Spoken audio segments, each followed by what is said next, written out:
What up, y'all?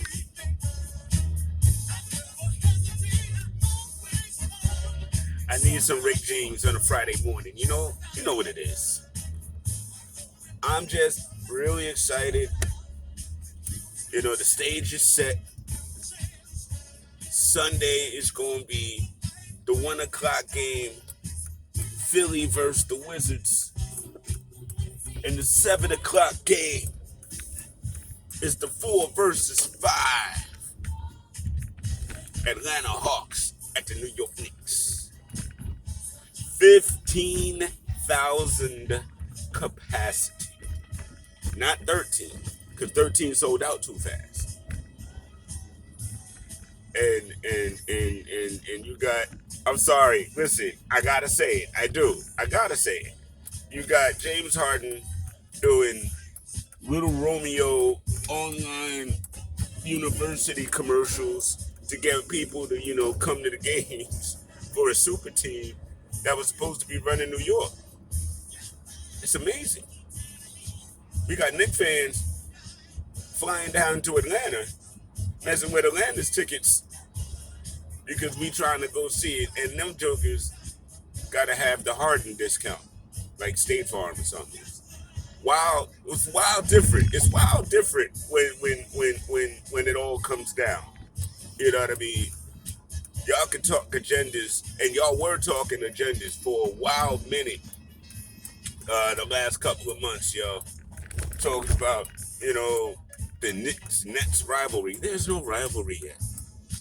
Maybe not after this season, but up until this, there is no rivalry now. And we already now realize fully 1,000% who the little brother team in New York is. And that's all. It's just what it is. The Knicks have been established for 30, 40, 50, 75 actually years. You know what I mean? And the Nets, their biggest fan base is in Jersey. Duh. That's where they played and had their finals and all of that. This was Jersey. They need to move back to Jersey. That's all that is. And then the Nets will have their strong, supported fan base from a state that supported them and still does. You know what I mean? And a fan base that was kind of slighted. But it's all good. You know what I mean? You got to go to the games. You got to support the venue, or you lose your teams. That's just how it goes. But in other Knick news, awards finalists came out yesterday, and I am pleased to announce Tom Thibodeau is a finalist for Coach of the Year. No duh. And yeah, I hear you add on Monty Williams, but I'm sorry.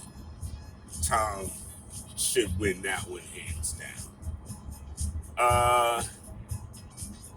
Most improved player, you got Jeremy Grant, which was Stephen G's big dude. You got Michael Porter Jr., and you got Julius Randle.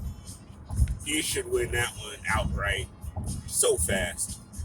So fresh and so clean. That should be like one of the easiest votes they have. Then surprisingly, the Sixth Man of the Year award finalists came out. And there's literally two surprises from that. Surprise number one is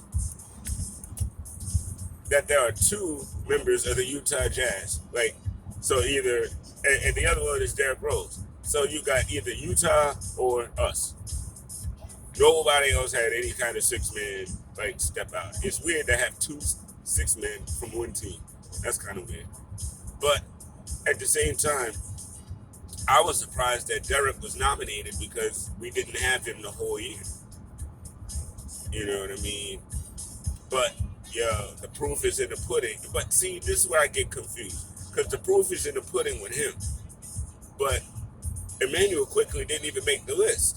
And even though he came off the bench, his team is in the playoffs, and he was extremely impactful in that. You know what I mean? So while he wasn't a starter, his impact was equally as strong as Halliburton and Ball and Anthony Edwards and them.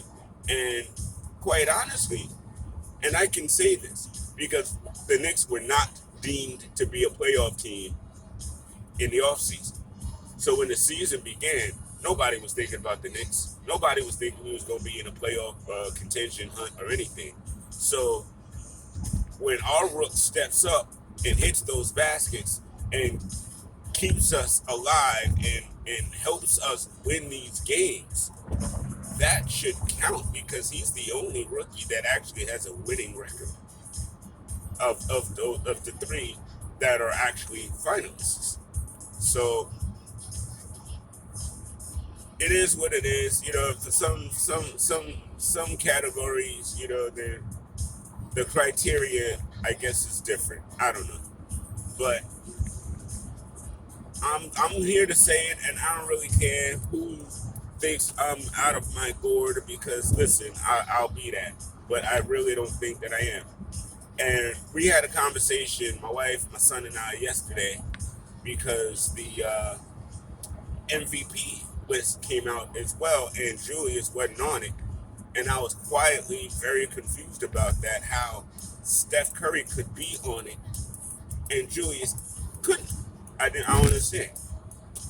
I mean, at the end of the day, if all you are doing is championing offense and offensive performances, you're only giving true props to one side of the ball.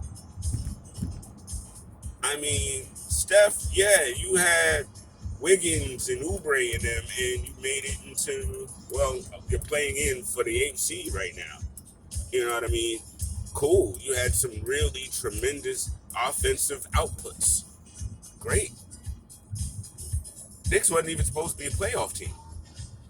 And they made it all the way to the 4th seed.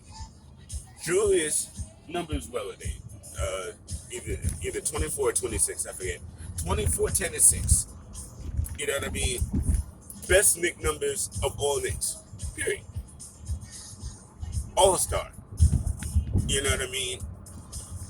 Ridiculous impact. And we just got finished seeing articles of saying, well, when the Knicks are in the playoffs, the league is better, right? Right? So the Knicks are in the playoffs. The league is better. League MVP. Like, I know Jokic is going to get it, and I feel that. I understand that. Embiid would be there, but he missed a lot of games. I get that. I'm not knocking Steph, because he should be there too. I'm just saying I don't understand why Julius is not in that finals list. I just don't understand. Because as far as I'm concerned, and I'm not being a homer on this one, but isn't that what the league MVP is? The most impact to make the biggest, greatest difference? You know what I mean? And it's so impactful that it's not just impactful on your team, but it's impactful on the league. And is the Nuggets season more impactful on the league this year than the Knicks season? 15,000 additional revenue tickets were sold within days. 15,000. That kind of settles the point, in my humble opinion, right there. That Julius should at least be in the conversation because he did help impact his team to make his team better, and he did impact the league to make the league better. So that's where I am on these awards and all that. I mean, again, at the end of the day, it is what it is. I mean, I'm more happy that we are doing what we are doing on Sunday and the rest of this week coming than anything. So it's not like I'm griping or anything like that. So listen, let's go Knicks. Y'all, and big shouts. I'm looking forward to seeing J Live tomorrow at noon on Knickerbocker Ave with my main man Danny B. And I'm definitely looking forward to having MJ's Lasagna, Sue York, Lauren Nix, and all of the wonderful ladies of Nicklandia. You know what I mean? Or as many as we can get on the Knickerbocker Avenue, and eventually Candid Corner as well, because that is a really serious thing where our female women representatives of Nicklandia aren't really out there being repped. They got a voice, they got their feelings about this wonderful team of ours as well, and we definitely support all of that. So look out for some really cool things coming up in the future, guys. You know what I mean? And I know Danny B and Anthony D are heading to the game on Sunday. I wish I could be there, but your man coach ain't fully vaccinated yet, but I'm working on it. You know what I mean? But I'm definitely smoking some beef ribs. Oh yeah, they're gonna fall off the bone, baby. Yeah, I mean, I might even do a video about that, but we'll see. Enjoy your Friday. Get ready. And we're going to help you get ready on Saturday with Knickerbocker Ave. Please check out the Off the Ball Network, offtheballnetwork.com. Sunday, Austin Carr from Breaking the Game. He's going to be, from noon, we're going to be chopping it up majorly about all the teams in the playoffs. You know what I mean? Everybody's getting their little highlights. So it's playoff weekend, baby. And this is what we do. Let's go, Knicks. We here. We here.